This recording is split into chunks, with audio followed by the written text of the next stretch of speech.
오늘은 흉년 속에서 풍년을 누리는 사람이라는 제목으로 말씀을 나누고자 합니다. 세 번째, 이삭은 오물을 퍼냈다는 것입니다. 한번 따라해 보세요. 불신앙의 오물을 퍼내라. 15절 말씀을 보시죠. 이삭이 잘 되니까 이 블레셋 사람들이 시기해서 그 우물을 흙이나 오물이나 돌 같은 걸 넣고 메워버렸다는 것이죠. 그때 이삭은 어떻게 했다는 거예요? 다시 그 아버지 때 팠던 우물을 찾아가서 이 블레셋 사람들이 흙이나 오물로 메워놨던 것들을 다 걷어내고 생수가 채워지는 우물로 회복했다는 것입니다. 여기는 우리에게 놀라운 영적인 지혜를 주는 거예요. 이 우물은 우리의 마음을 상징합니다.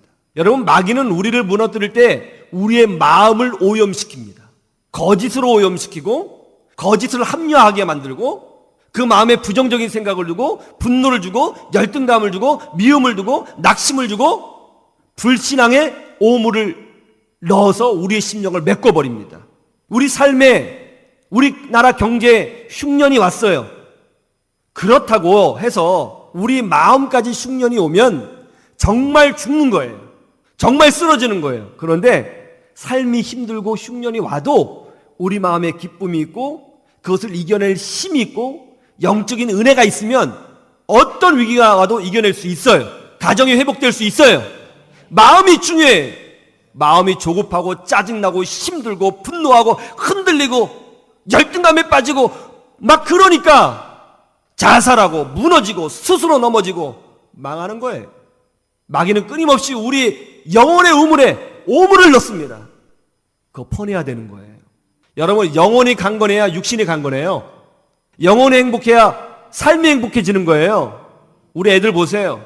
우리 애들 우리랑 비교해보면 훨씬 좋은 조건에도 공부하잖아요. 제가 이때 태어났으면 저는 무조건 잘했을 것 같아요.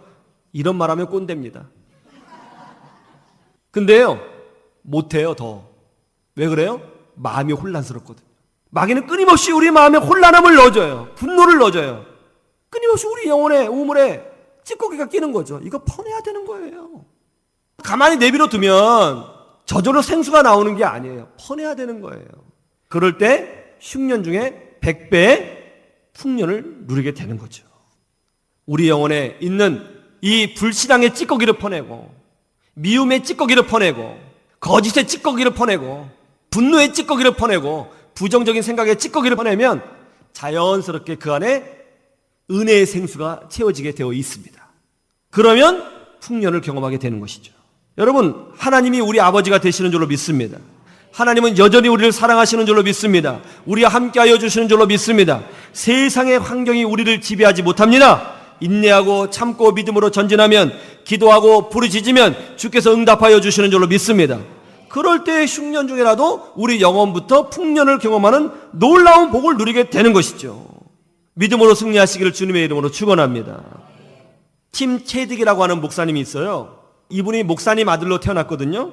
목사님이 목회를 아주 어렵게 하셨던 모양이에요. 아버지가 목회를 어렵게 하시다가 이제 병이 났어요.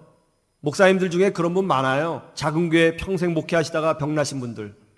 여러분, 목사님들 존경해야 돼요. 근데 이 팀 체딕이라는 분이 자기 아버지를 보니까 이해를 못 하겠는 거예요. 아니, 다른 거 하면 잘 먹고 잘 살고 우리 자녀들을 잘 키울 수 있는데 무슨 소명을 받았다고 하면서 그렇게 작은 교회 붙들고 평생 사시다가 병나서 쓰러지시냐고요. 화가 난 거예요. 아무리 아버지한테 말해도 대화가 안 되거든요. 그래서 이 청소년 시기여가지고 집을 가출했어요. 있어야 될 자리를 떠난 거죠. 그래서 자기 마음대로 살았습니다. 마약하고 술 마시고 때로는 길에서 자고 대부분의 시간은 친구 집에 얹혀 살면서 자기 마음대로 사는 거예요. 즐거웠어요. 뭔가 억압되어 있는 것이 확 풀어지고 자유함이 임하는 것을 느꼈어요.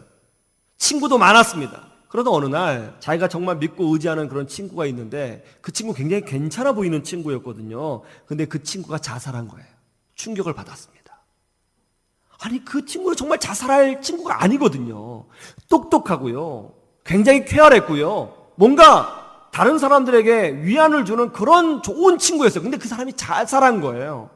너무 큰 충격을 받았죠. 이 세상은 하하호호 웃어도 그 안에 뭔가 어둠이 있구나. 이게 뭔가 충격을 받았습니다. 그런데 어느 날 한 친구가 이 팀에게 와서 이렇게 얘기하는 거예요. 야, 우리 교회 가자. 우리 동네에 젊은 청년들로 유명한 교회가 있어. 거기 청년들만 모인대. 우리 같은 청년들 모인대. 가자. 그래서 교회를 가게 되었습니다. 예배당에 딱 들어가는 순간 깨달았어요. 내가 있어야 될 자리가 바로 여기였구나. 눈물이 막 흐르는 거예요. 말씀을 듣는데요, 목사님 말씀이 정말 대단했습니다. 영혼을 완전히 바꿔놓는 거예요. 목사님의 말씀에 정말 능력이 있어요. 바로 자기 자신을 설명하고 있었어요. 그 자리에서 엉엉 울면서 하나님 앞에 기도하기 시작했습니다. 그런데 기도하는 중간에 아주 신비한 성령의 능력을 체험했어요. 예수님을 인격적으로 만났습니다. 할렐루야. 그런 다음에 이분이 아버지의 우물을 파기 시작했습니다. 나도 아버지처럼 믿음의 길로 걸어가야겠다. 그리고 신학교에 들어갔습니다. 그런 다음에 자기 영혼의 우물에 가득 차 있는 이 부정적인 생각, 세상의 죄악들, 세상의 거짓들을 퍼내기 시작했습니다. 끊임없이 기도 중에 솟아오르는 이 나쁜 생각들, 그것과 싸웠습니다. 끊임없이 합리화시키는 이 내 영혼의 내면의 거짓들, 그것과 싸우기 시작했습니다. 그 오물들을 다 퍼냈습니다. 그러자 어느 순간 그 영혼의 우물에 하나님의 은혜의 생수가 채워지는 것을 경험합니다. 그때 주님의 메시지를 들었어요. LA 지역 가서, 특별히 헐리우드에 가서 복음을 전하고 교회를 세우라. 여러분, 헐리우드가 밖에서 보기에는 화려하지만 그 안으로 들어가면 아주 심각하거든요. 이분이 그 말씀에 순종해서 거리에 나가서 복음을 전하기 시작했습니다. 전도하기 시작했어요. 그러자 30명의 청년이 모였습니다. 그 청년과 기도하면서 교회를 개척했어요. 딱 10년 후 하나님은 100배의 부흥을 주셔서 지금은 3,000명의 청년들이 모여서 예배하는 교회가 되었습니다. 하나님이 함께 하시면 흉년 중에라도 놀라운 풍년, 희망을 노래하는 풍년을 누리게 되는 줄로 믿습니다. 여러분 생각해 보세요. 우리 하나님께서 여러분에게 100배의 복을 주실 때 여러분은 가장 먼저 무엇을 하시겠습니까? 믿음으로 승리하시기를 주님의 이름으로 축원합니다.